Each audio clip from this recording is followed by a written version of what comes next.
Good morning, good afternoon, good evening, wherever you guys are at. I hope you're having a fantastic day. It's SoulSaint here, and I want to talk about something interesting that's going to be coming around the corner that maybe you're not fully aware of, but I want you to make sure that you kind of have a bird's eye view on it as it comes towards you in terms of content. So with Faction Wars, we do have the up-and-coming Sylvan Watchers that's going to be opening up sometime in the near future. I think we're roughly about a month, maybe even less out. What's going to end up happening is you're going to start seeing a little bit of a drop in terms of your ability to get Lydia within, like, 882. That's going to go up with another 63 extra stars you're going to have to probably acquire if they keep on the same pace with what's currently available across the other factions. So if you're really, really close to getting Lydia, you might want to make your push as soon as possible to lock her out before Sylvan Watchers comes, or you're going to have to accept the reality that you're going to probably have to do Sylvan Watchers on top of that to get your Lydia. And believe me, with the recent demonstrations I've had with our Spider team, our Dragon team, insert team here, she's pretty much almost good everywhere. So you're going to want her. She's going to definitely be a good contribution to your account. But with that being said, I do want to talk to you guys about my approach for Faction Wars and champions I selected that would also help you guys maybe in terms of like how I build my compositions up to beat Faction Wars as I did it. It'll be maybe a little bit different, maybe a little bit more comparable to some other people's opinions and approaches, but it's one of many different ways for you to try to see if you can find it. But I like to break down my teams in terms of like Faction Wars. The way I did it at least was three different stages, or three different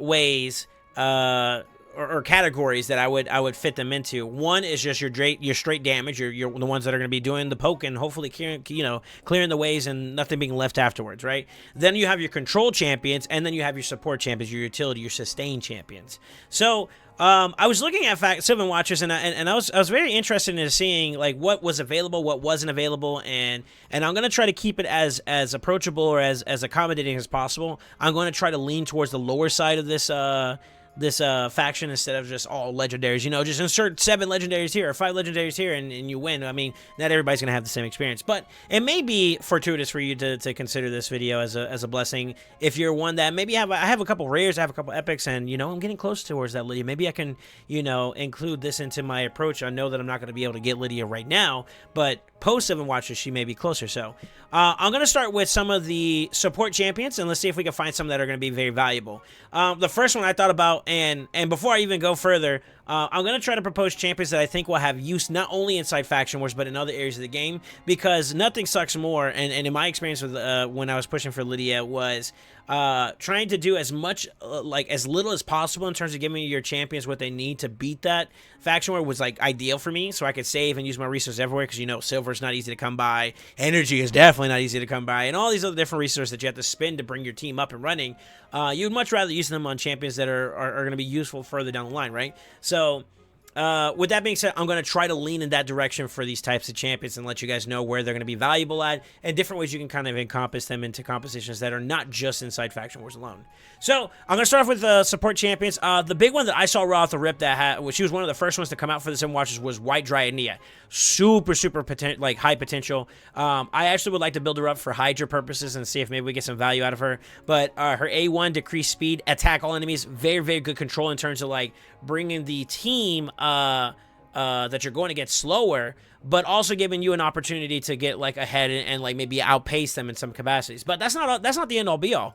Really, where I think her staple comes is that she removes all debuffs from a target ally. So like if you have like a stun champion or some kind of provoker in your team that's going to be a lot of your sponge for damage and whatnot, this is a great way. It's like, he took a lot of hits, he took some debuffs along the way that are going to make him vulnerable. Let's touch that, right? And then also it reduces their the cooldown of all the target skill too by turn, so it may be giving them a little bit more of a bounce back mechanic in that aspect, huh?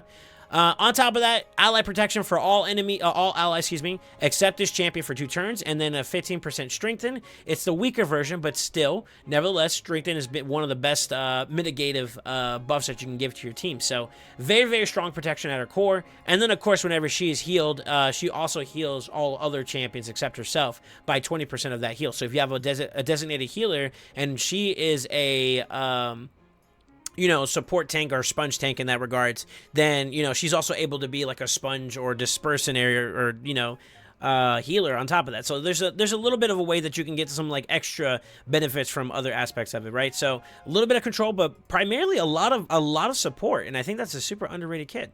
Now, on top of that, someone that I was looking into in terms of someone who could provide a vast amount of control while also being supportive would be like someone who could taunt. I thought I don't know how to say his name. Duden, the runic, has a taunt on his A3. It's like an abbreviated version of like provoke, for example, but it is something that could help give your team some alleviation, as well as a strengthen and a counterattack only on himself. But he does attack all enemies and then places a shield buff on all allies for 2 turns equal to this champion's max HP, so you can scale that shield up pretty well. And then he increases the duration of all buffs. So if you got continuous heals that are going out for your team to give yourself some, like, you know, healing, some static healing as your champions are getting their turns, or like increased defense, or that veil that may be the one thing that you need to keep that champion that's squishy from getting targeted so often. Increasing that duration from a buff is like super valuable. So I thought this was a good indicator of a champion that would be able to kind of give your team some buffs that further supplements and supports them, right? And then on top of that, his A1 has a 50% chance, 60% when it's fully booked, of removing 1 random debuff from all allies. That's not too bad if you guys are going under boss waves or waves in general that have a lot of control in their kit. That is something that you may eventually face, so having that opportunity to, like, let's just remove that mechanic out of the fight for everybody, and it's on his A1, so it's replicatable pretty consistently. Not a bad alternative, right?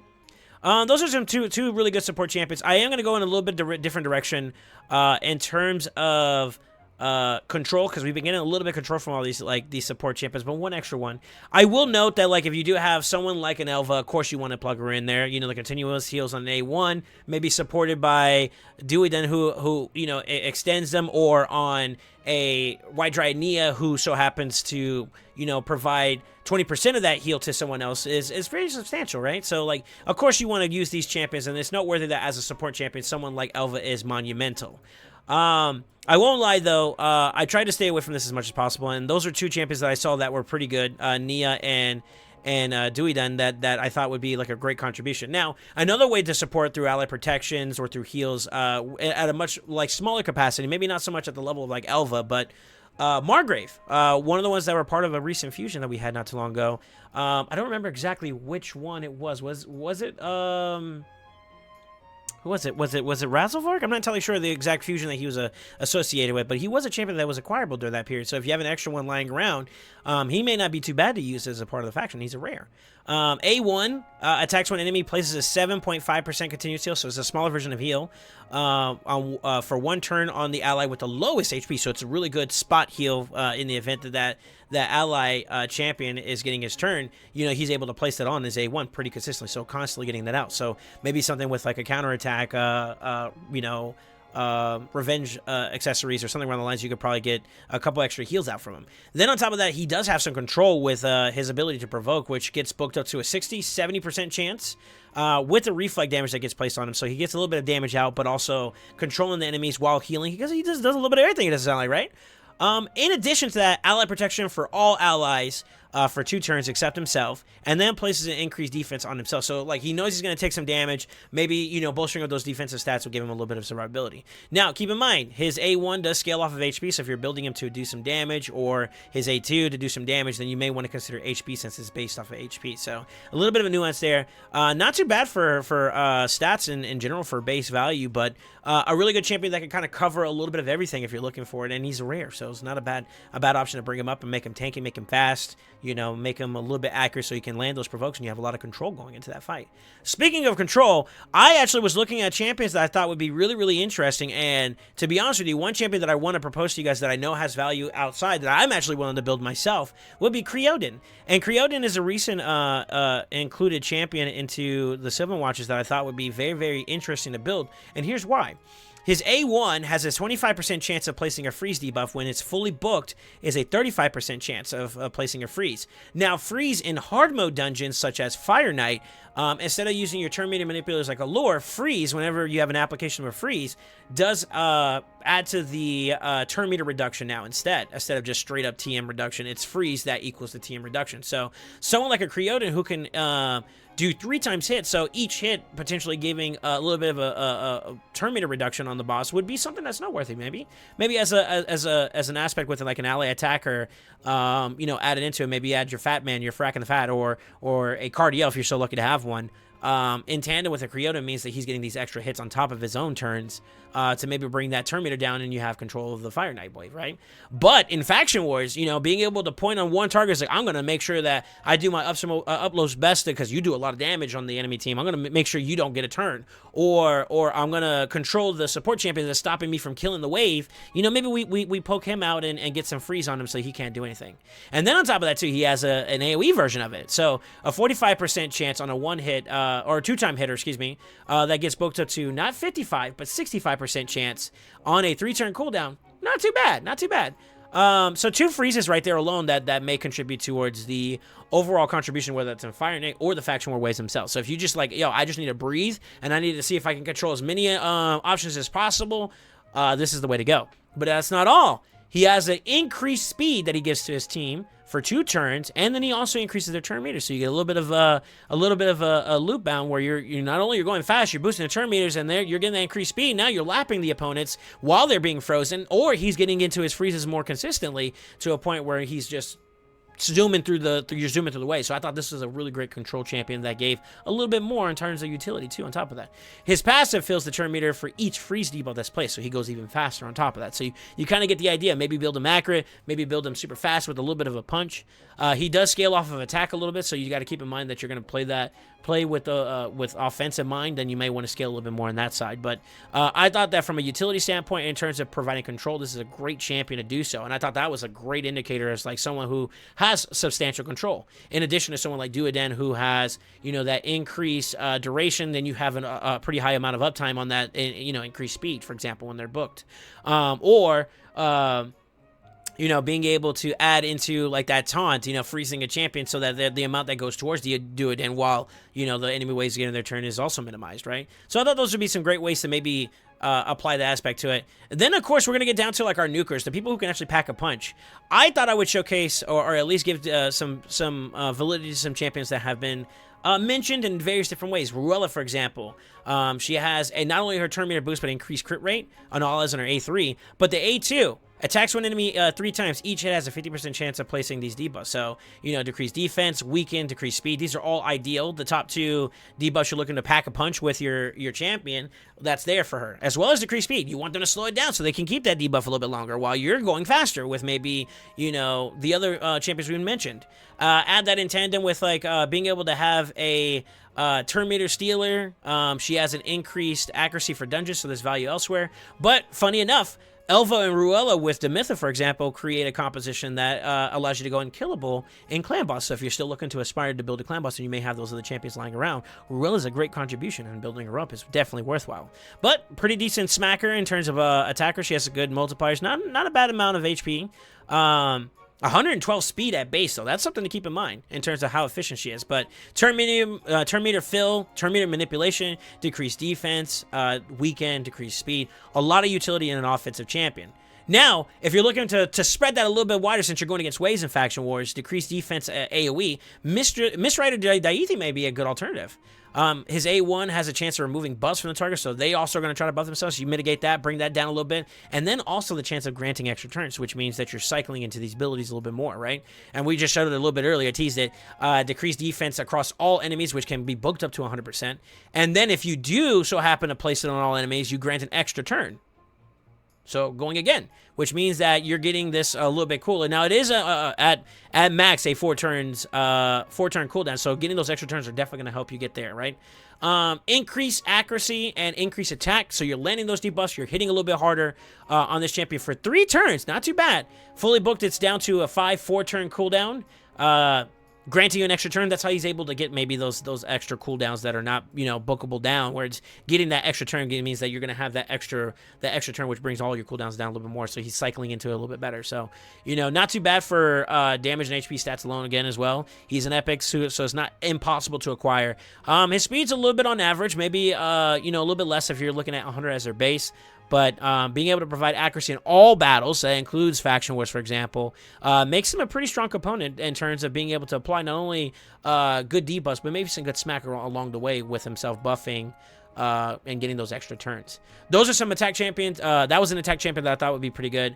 I did want to mention in terms of support too, Winonin, or Wyrenon, I think I was saying, is a in-house epic reviver. Revive is something that I think is pretty valuable for support champions. So maybe adding 50% HP and turn meter with a continuous heal on that ally that you revive is super substantial for a bounce back mechanic.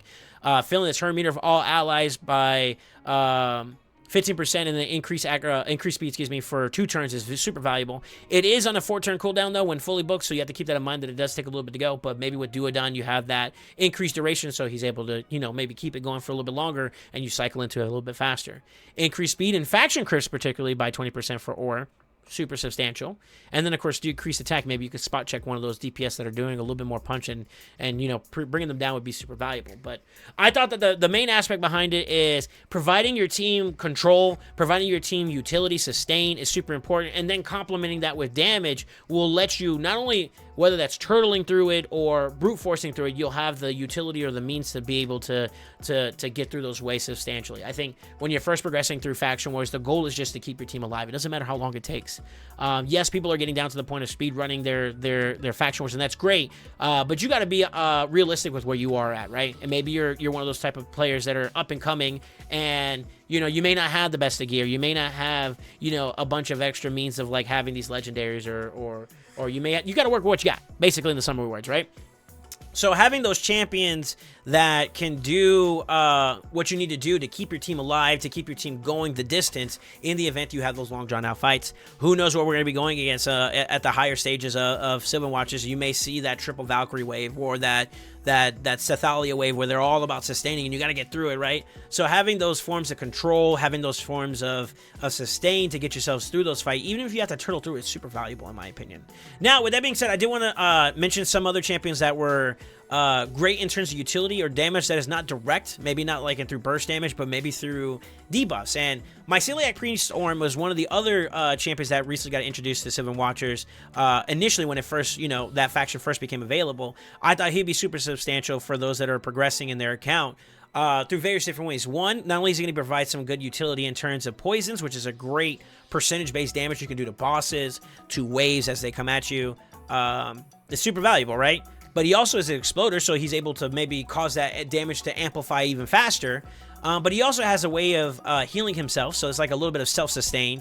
It's a little bit selfish, but it does work for him, as well as providing a little bit more amplification and damage with poison sensitivity. He's all about poisons, basically. Poisons, the application of them, the activation of them, and then on top of that, he scales. So he's also kind of like a pseudo tank. So maybe you could consider building him someone that does attacking all enemies, for example, or spot checking an enemy that didn't get placed. So you can maybe place this guy in a provoke set. So you have your control that way while also doing damage. Built in with some sustain as well as mitigation from his passive. This is a great champion that has a little bit of all-rounder. Now, a key note that I want to express to you guys, in Dragon 25 on normal, he has positive affinity. And also the way that his kit works allows you to utilize him in a solo build. So high resistance, high accuracy, high sustain, and like regeneration or immortal, for example, allows this champion to do what he needs to do to clear the ways by himself. So he's a noteworthy champion that may be worth building to benefit you in dungeon opportunities. And then also on top of that too, although I haven't tried it myself, when you're progressing through clan boss, for example, poisons are a very, very valuable asset to get some extra damage off. Even in my own clan boss team right now, even though I'm not using a direct poisoner, I am using toxic, so poisons as a whole is a great contribution towards that damage. So having someone who has it built into his kit may be valuable for you depending where you're at in the game. With that being said, though, I think these are some great champions. Of course, you have your attackers in different ways. You could use like Lockwayne, who has a chance of stealing buffs or placing Veil, or removing Veil, excuse me, and then removing random buffs. So like some control in the way of removing it. Ignoring shields if there's any shielders, like Valkyrie, for example, just getting straight damage into it. With resets available. Like, those champions are all valuable, but I did want to showcase some champions that have use outside of the Faction Wars, but are also applicable for the Faction Wars themselves. Now, with with that being said, I am going to touch up a little bit. I did say, like, so for example, like one of the ultimate supports, usable almost everywhere in terms of, you know, giving yourself that mitigation or that healing or that protection or that res. Elva is very, very monumental. I do think that all these other champions may have some value, like Saoirse that you can get from player points. If you got her, shame on you for being a whale. But being able to do turn meter decrease and then HP burning, having some place into that, maybe some value depending on what you're going against into these faction wars. There's a lot of potential, right? Awella with filling turn meters, increasing that resistance so you're not getting provoked or you're not getting stunned or you're not getting that decreased defense or whatever those debuffs that are coming your way, you know, is valuable while boosting turn meter, making you guys go faster. A little bit of healing based off of the champion's HP that's being held.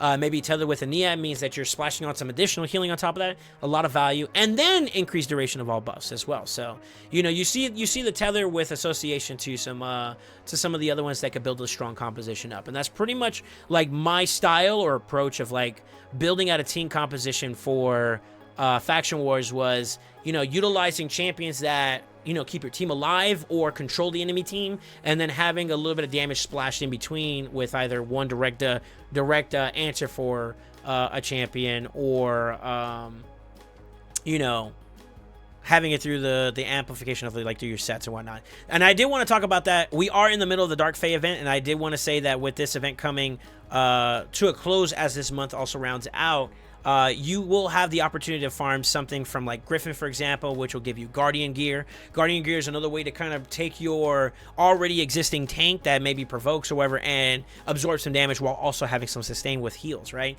So Guardian being like a way that you can control the amount of output that goes towards your team. And then also having a built-in heal with just a set alone is a valuable set. And then on top of that too, another set that I used across the board for Faction Wars was Bolster. Not only providing shields for like the first 3 turns for your team, so you know while the ball is getting rolling, if you're like in wave 2 for example, or round 2 in a stage, you may need that little bit of like breathing room from an HP standpoint while your team is getting their cooldowns back from the last wave, you know. And then on top of that, he heals itself. So like you could put this on another tank, for example. Like think someone who's like high HP based. An example, I think we were looking at Duodon. Duodon is an HP based champion, so an HP based set that benefits from HP champions. You know, the higher the HP of the champion, the higher or the more massive the shield. May prove a value on someone like Duodon, for example, right? Or you could take that defensive measure for Guardian and place it on someone like Nia, who has that built-in mitigation already. So to double down on it, or, you know, somewhere around those lines, you can kind of like plug and play those combinations of sets, you know, to give your team a little bit more of a lasting chance going into those waves that may be a little bit more tedious than usual. Either way, if there's some champions I didn't mention in the Faction War team side of things, or if there's a composition that you kind of already had in mind that you're going to roll with, let me know in the comments below. I'd like to see what you guys are putting together. And if you had a different approach, is there a different set that you keep in mind? Maybe with Provokers or Taunters, you could use something like a Frostbite set or that Frost set. So like while you're taking damage, you have a chance to control in that way. Maybe removing the need for someone like Ryoden, who is basically built upon doing freezes, right? You know, all those different combinations will allow you to maybe build something that may be working for you. And that's the whole point about it, is just taking what's good for you, discard the rest, you know? And at the end of the day, I hope you guys all enjoy yourselves. Don't forget to like, comment, subscribe. Follow us in Discord. Join us in Discord. Be a part of the conversation. We have a channel dedicated towards Raid Shadow Legends, where you guys can, you know, provide each other some references or provide each other with questions that may be answered by someone in the community. And then, of course, join us on Twitch, twitch.tv/SoulSaint. That's a great place to hang out and see us when we're getting into the action live. Maybe you'll see me be building up my Sylvan watches for this Faction Wars coming up, so we can get some extra rewards, you know, whatever they're going to spruce out. Hopefully at least some Lego books or maybe some shards or something that we really, really, you know, want to acquire. But with that being said, I hope you guys all have a great day, and always, always remember, stay ascended.